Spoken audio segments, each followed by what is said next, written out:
Okay, so we have to be really honest with this one, and that's this. If there's only one thing in life that is hard, then that's to maintain a healthy romantic relationship over time. I'm sure those of you who have been in long-lasting relationships know what I mean. One of my teachers in therapy told me this, that the person you choose to be in a relationship with is one who will mirror back to you the areas which you need to heal, the areas which you need to attend to. So then one of the three things happen.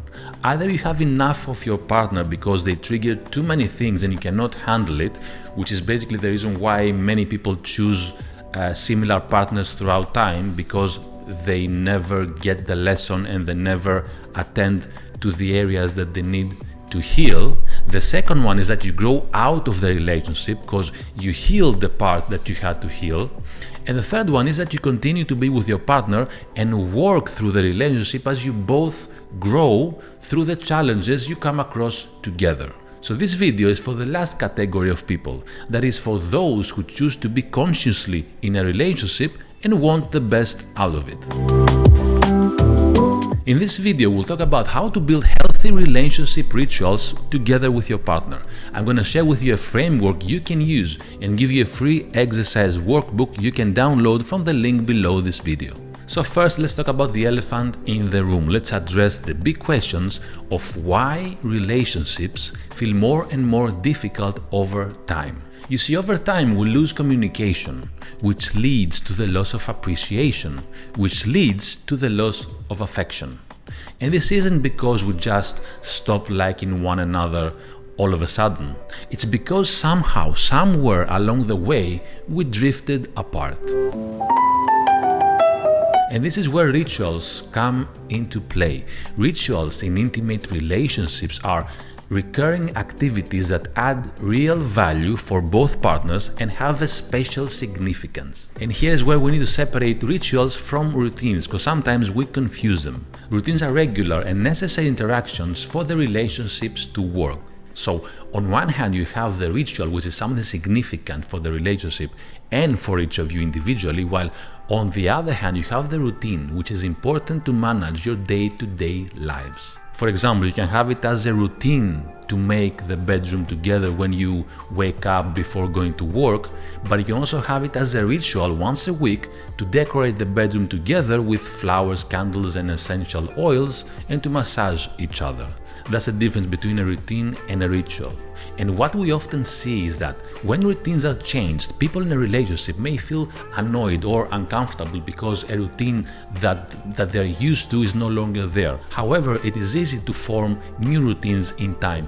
But if the rituals are changed, then what we see is that the relationship's cohesion, commitment, and stability are at great risk. What is shown in studies is that relationships with a lot of meaningful rituals are less likely to fall into the trap we mentioned before, to fall into complacency, that is. In fact, successful long-term relationships often have rituals because they keep those good things about the relationship alive over time. Rituals strengthen relationships because they show closeness and give a sense of stability, commitment, and purpose to a couple. It's about finding and defining a common meaning in life that's specific to your relationship, and you are both committed to this meaning through the rituals you create around it. Rituals that promote intimacy emotionally, recreationally, and sexually. Esther Perel, a psychotherapist specializing in couples therapy, uses a really great way of explaining the word intimacy. She says that intimacy means into me, see. So having in mind her definition when we speak about the emotional, recreational, and sexual levels of intimacy, we want to create rituals that will allow us to see into our partner's experience of emotions, to see into our partner's need for pure playfulness, and also to see into our partner's wide spectrum of sexual expression. So I have my notebook here and I'll show you now how to design this framework, this exercise you can do with your partner to create those rituals. Now first, what you want to do is draw 3 boxes like so. Each box needs to have a title. The first box will have the title Emotional Ritual. The second box will have the title Recreational Ritual. And the third box will have the title Sexual ritual.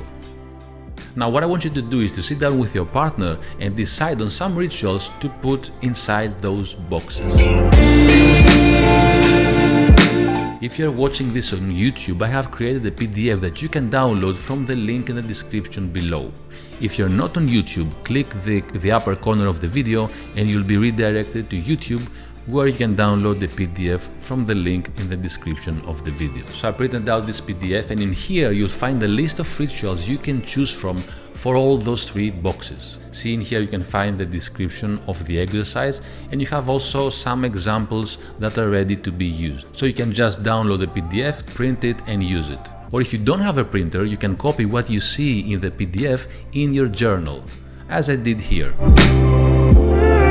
So here are some examples of emotional rituals, and as we said, the purpose of those rituals is to be open to experiencing your emotions together with your partner. One example might be showing physical attention, like cuddling, kissing, holding hands, and you have to do that frequently and often. Another example might be coded or secret expressions of love that only the 2 of you know, like a secret word or a phrase you have to tell each other that you love each other.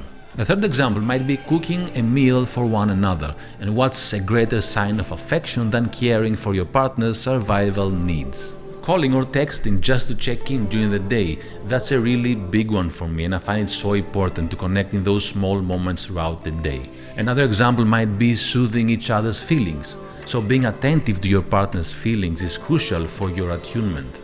Be intentional when asking them about how their day at work was and how they are feeling about it. Set aside each day some time for that. A last example would be to make sure you plan regular date nights at your favorite places and maybe also explore new ones. Now let's see what we can write down in the second box, the box of recreational rituals. And by recreational rituals, I mean rituals that bring out a childlike sense of fun. No purpose, no goal-oriented, just a pure sense of fun that you can explore together. Maybe going out of the house and do things like hiking, dancing, biking. You see, the more couples play together, the more they fall in love usually, which brings better sex life. So in this box you can put things like outdoors activities like hiking, biking, or whatever you enjoy doing outdoors. Keep outdoor sex for the next box, we'll come to that. Another example would be making time to go to the movies together, or try things like making a puzzle together. By the way, let me tell you a story that you might find interesting. So, last week here at home we decided to do a puzzle together to create some of those fun moments, and man, it was so difficult because I got so frustrated because I couldn't find one small piece of the puzzle. Anyway, what happened is that I turned around something fun to something goal-oriented, and this is what you want to avoid. So what you want to avoid is you want to avoid being triggered by those fun things or supposedly fun things. You want to avoid being triggered, so make sure you choose things that you genuinely enjoy and that you genuinely are not going to turn into something which is goal-oriented like I did. Or even try to cook together a new recipe you have never tried before, and you can make it fun by exploring new things in this new recipe. Add your own thing basically that brings joy to both of you, and schedule some time to go and do it. And now last but not least, let's find some rituals for this sensual box over here of sexual rituals. So here you can put things like, well, it's a sexual box, so what else do you think goes in here? You thought I would say sex, right? But that's not it, or at least not all of it. You see, you remember earlier that we spoke about the word intimacy, into me, see.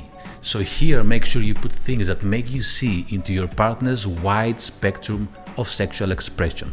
Sex is one bit of that spectrum, but there's only one bit of that spectrum. So expand your definition of eroticism, and in this box you can put things like foreplay. Foreplay doesn't necessarily lead to sex. You can explore your limits just by playing around. You can add things like sensual massages. And yes, for the guys out there, you can try massaging your partner without every once in a while. A very sensual, a very arousing massage sometimes is better than sex. Sometimes. You can try talking about sex. Try, for example, the scenario game where you both Try to be the director of a scene and describe it to your partner. So if you had to direct, for example, an erotic scene, what would it be like? Encourage each other to go into the most granular details. Every detail matters in this game of pleasure. And I bet for some, it's gonna be more difficult than having sex. Another example might be writing a sweet letter to your partner, which includes a list of sexual activities you'd like to explore with them. Put it under their pillow and see what happens. Yes, okay, I'll finish this list with sex, but try to break the routine every now and then. Mix things up in the bedroom to keep things interesting. Maybe have sex in different parts of the house. Maybe try different positions. Have some quickies and then have some longies. Focus sometimes on love, and other times you can focus on the fun part of having sex. One thing I would add here that I also find it challenging many times is to get your mind away from performance-driven sex. So it's the same thing as with the puzzle earlier, right? Taking something which is supposed to be fun, removing the fun from it, and apply some goal that you have to achieve, something which is performance oriented. Sex isn't all about the orgasm, and it doesn't end with it. So stop thinking about what you've seen on Pornhub and take your time to relax, add some flavor. Don't be goal driven, let things happen as they will. Something that helps a lot with the quality of sex is to stay away from porn. One of the quickest ways to feel unhappy with your partner and your sex life is to watch a lot of porn. So once you both agree on the rituals you want to have in your relationship, make sure to come back to this exercise and in the space here, write down if this ritual works for you, if it needs some adjustment or maybe a replacement. It's not easy, but it's worth practicing it. Remember that the most important thing while practicing those rituals is to stay true to your authentic self and emotions. Sometimes we do things just to please our partner, but those rituals need to be mutually agreed upon. The best thing happens when you use these rituals to expand the limits of your relationship, while at the same time you feed your sense of self-exploration. Rituals help us share experiences and strengthen the sense of being us instead of being me in a relationship with you. Try to find the meaning of your relationship through those rituals. Repeat them regularly, with intention and with purpose. The purpose of exploring and growing together while being emotionally connected.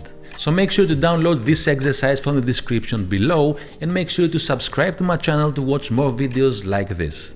I'm Dimitris and thanks for watching.